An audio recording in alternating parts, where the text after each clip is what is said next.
इनको लगा कि हम प्रधानमंत्री बन जाएंगे, इसीलिए ये आरजेडी के साथ चले गए। आप हाजीपुर की जनता से जाकर के पूछिए ना, वो एकदम जो है सो पारस जी को लाइक नहीं करते हैं।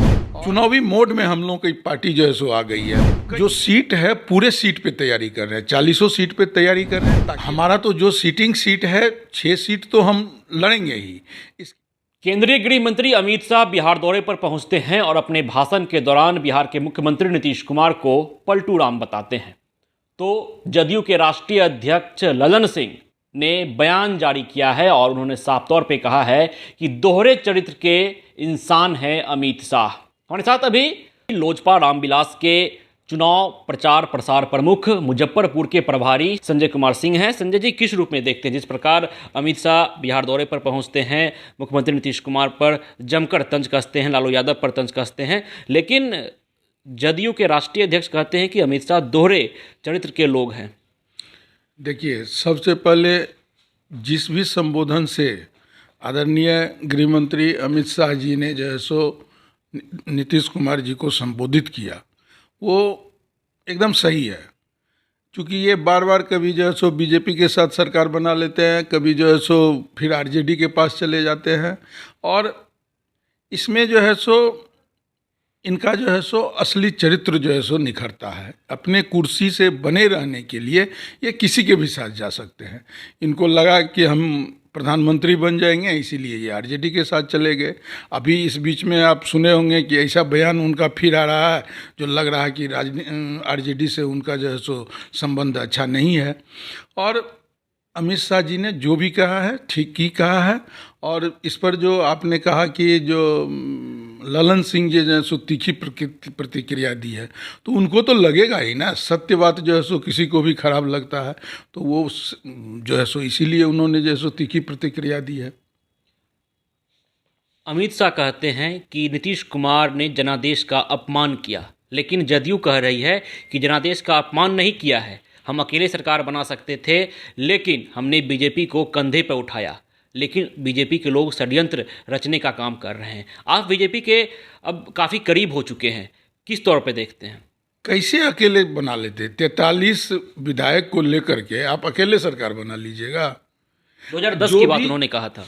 2010 की बात नहीं, 2020 में जो भी उन्होंने अमित शाह जी ने कहा है कि जो जनादेश का अपमान 2020 में किसके किसके साथ आप लड़े थे?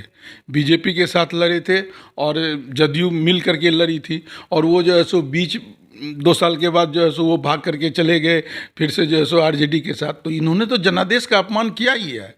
बहुत मतलब जनता जो उनको वोट दी वो बीजेपी के साथ रहने के लिए, एनडीए को लेकिन जदयू कह रही है कि हमने इसलिए छोड़ा क्योंकि षड्यंत्र रचा जा रहा था, हमारे नेता को अपने पाले में कर रहे थे और षड्यंत्र रच रही थी बीजेपी, इसीलिए ऐसा काम करना पड़ा। कैसे षड्यंत्र रच रही थी? 43 सीट आने के बावजूद जो है सो आपको मुख्यमंत्री बनाया गया। षड्यंत्र कैसे रच रही थी? कहने से हो जाता है कि षड्यंत्र रच रही थी। मात्र 43 सीट जो है सो आया और उस जो है सो मुख्यमंत्री अपना पूरी तरह से जनाधार खो चुके हैं बिहार में। इसके बावजूद बीजेपी वालों ने उनको जो है सो मुख्यमंत्री बनाया। संजय जी, हाजीपुर सीट पर अभी भी संशय बरकरार है। पारस जी कह रहे हैं कि हमारा उम्मीदवार वहां से उतरेगा, चिराग जी कह रहे हैं कि हमारा उम्मीदवार उतरेगा। आखिर होने क्या जा रहा है? एक चीज़ मैं आपको सबसे पहले बता देता हूँ कि 2019 में ये सीट जो है सो पारस जी को किसने दिया? हमारे राष्ट्रीय अध्यक्ष आदरणीय श्री चिराग पासवान जी ने। स्वर्गीय रामविलास पासवान जी चाहते थे कि ये लड़े, लेकिन उन्होंने जो है सो अपने चाचा को दिया। लेकिन वो जो करतूत किए वो जो है सो जनता, आप हाजीपुर की जनता से जा कर के पूछिए ना, वो एकदम जो है सो पारस जी को लाइक नहीं करते हैं।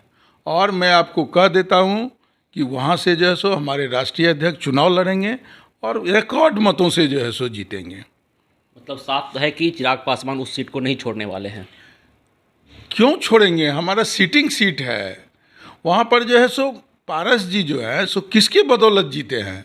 चिराग पासवान जी के बदौलत या मेरे संस्थापक स्वर्गीय रामविलास पासवान जी के बदौलत? वो जो कुछ भी उनका था वो सारा कुछ जो है सो हमारे राष्ट्रीय अध्यक्ष आदरणीय चिराग पासवान जी के पिताजी स्वर्गीय रामविलास पासवान जी के वजह से था।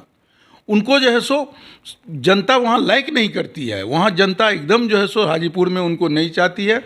और वो सीट जो है सो स्वर्गीय रामविलास पासवान जी की सीट है और उन्हीं के बेटे और उन्हीं की जो है सो मेरे राष्ट्रीय अध्यक्ष आदरणीय श्री चिराग पासवान जी वहाँ से लड़ेंगे और रिकॉर्ड मतों से जीतेंगे। आप चुनाव प्रचार प्रमुख हैं, एक सवाल इसलिए आपसे लाजमी बन रहा है कि तमाम पार्टियां चुनावी तैयारियों में जुट चुकी है, आप लोग क्या कुछ कर रहे हैं लोकसभा चुनाव के मद्देनज़र? मैं आपको बता देता हूँ कि लोकसभा चुनाव के मद्देनज़र हम लोग के पूरे बिहार में जो है सो तैयारियां चल रही है। एक हमारे प्रदेश अध्यक्ष श्री राजू तिवारी जी के नेतृत्व में संकल्प यात्रा निकला हुआ है, जिसमें कि सभी प्रकोष्ठों के अध्यक्ष एक साथ घूम रहे हैं। अभी आज वो कल सासाराम में थे, कैमूर में थे, औरंगाबाद में थे, फिर आरा का कार्यक्रम है। इस तरह से पूरे बिहार में लगभग 25-26 जिला का दौरा वो कर चुके हैं और सभी लोग चुनावी मोड में हम लोगों की पार्टी जो है सो आ गई है। कई जो है सो चुनावी सभा हो रहा है। अभी 8 तारीख को आपको पता होगा नालंदा में आदरणीय श्री चिराग पासवान जी का आम सभा है और इसी प्रकार से हाल फिलहाल में जो है सो समस्तीपुर में भी जो है सो हम लोगों ने हमारे राष्ट्रीय अध्यक्ष श्री चिराग पासवान जी का सभा हुआ था। कितनी सीटों पर तैयारी कर रहे हैं आप लोग? नहीं, हम लोग जो सीट है पूरे सीट पे तैयारी कर रहे हैं, 40 सीट पे तैयारी कर रहे हैं, ताकि हम लोग को जो गठबंधन के तहत जो सीट मिलेगा उस पर तो है ही, और इसके अलावा जो हम लोग गठबंधन दल को, गठबंधन के दूसरे दलों को जो वहाँ पर जो कैंडिडेट होंगे उसको जो सो हम लोग मदद करेंगे। ऐसे कोई नहीं कह देगा कि हमारी पार्टी का जो है सो इतना मजबूत संगठन है और इतना मजबूत संगठन बना लेंगे कि सारी जगह पे जो है सो हम लोग दूसरे गठबंधन के दलों को मदद करेंगे। लोजपा रामविलास कितने सीटों पर चुनाव लड़ेगी? देखिए, ये अब हमारा तो जो सीटिंग सीट है 6 सीट तो हम लड़ेंगे ही, इसके अलावा भी और सब सीटों पे तैयारियां चल रही है और जब गठबंधन के तहत जो भी फाइनल होगा उतना सीट पे हम लोग लड़ेंगे। यानी 6 सीट पर कंफर्म है कि आप लोग लोकसभा चुनाव लड़ेंगे? सीटिंग सीट जो भी है सारे पे जो है सो हम लोग चुनाव लड़ेंगे। हमारे साथ थे अभी लोजपा रामविलास के चुनाव प्रचार प्रसार प्रमुख मुजफ्फरपुर के प्रभारी संजय कुमार सिंह, जिन्होंने साफ तौर पे कहा है कि केंद्रीय गृह मंत्री अमित शाह ने बिहार पहुंचकर जो बातें कही है वो बिल्कुल ही सही बात है। नीतीश कुमार ने जनादेश का अपमान किया है और जदयू जो बात कह रही है कि बीजेपी षड्यंत्र रचने का काम कर रही थी, तो कैसा षड्यंत्र? मुख्यमंत्री नीतीश कुमार बने, 43 सीट होने के बावजूद उन्हें मुख्यमंत्री के पद पर बैठाया गया, तो फिर कैसा षड्यंत्र? उन्होंने साफ तौर पर कहा कि हमारी पार्टी 40 सीट पर चुनाव की तैयारी कर रही है। जिस सीट पर हम लोग चुनाव लड़ेंगे वहाँ तो तैयारी कर ही रहे हैं, और जिस सीट पर हम चुनाव नहीं लड़ेंगे वहाँ भी हम लोग तैयारी कर रहे हैं, क्योंकि एनडीए गठबंधन का जो भी घटक दल वहाँ से चुनाव लड़ेगा उनको मजबूती मिले। धीरे धीरे से मेरी जिंदगी में आना, धीरे धीरे से दिल को चुराना। नमस्कार, मैं अनुराधा पौडवाल 26 नवंबर को पैनोरमा स्टार सीजन 6 के कार्यक्रम में पूर्णिया बिहार आ रही हूँ। मुझे पैनोरमा ग्रुप के निर्देशक संजीव मिश्रा जी ने बुलाया है, तो हम सब मिलते हैं पैनोरमा ई होम्स में शाम 7 बजे। नमस्कार। ये लो, मुंह मीठा करो। आज मैंने अपना जॉब छोड़ दिया, अब हम पूर्णिया वापस जाएंगे। जॉब छोड़ दिया है? मतलब ये घर कैसे चलेगा? हम करेंगे क्या? और माँ बाबूजी क्या बोलेंगे? इसलिए मैं एक और मिठाई का डब्बा लाया। अपने बिजनेस के लिए लोन अप्रूव हो गया।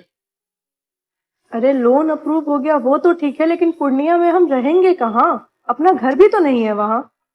इसलिए तो एक और मिठाई का डब्बा अलग से लाया हूँ। हमने पूर्णिया में घर ले लिया है, पूर्णिया के ई होम्स पैनोरमा में। पूर्णिया में पैनोरमा ग्रुप लेकर आए हैं ई होम्स पैनोरमा। बड़ा घर, आलीशान जिंदगी और अत्याधुनिक सुविधाओं के संग। अरे अब क्यों मुंह मीठा करवा रही हो? क्योंकि हम घर वापसी जो कर रहे हैं। घर वापसी की खुशी पूर्णिया में ई होम्स पैनोरमा के संग। E homes panorama, luxurious lifestyle redefined.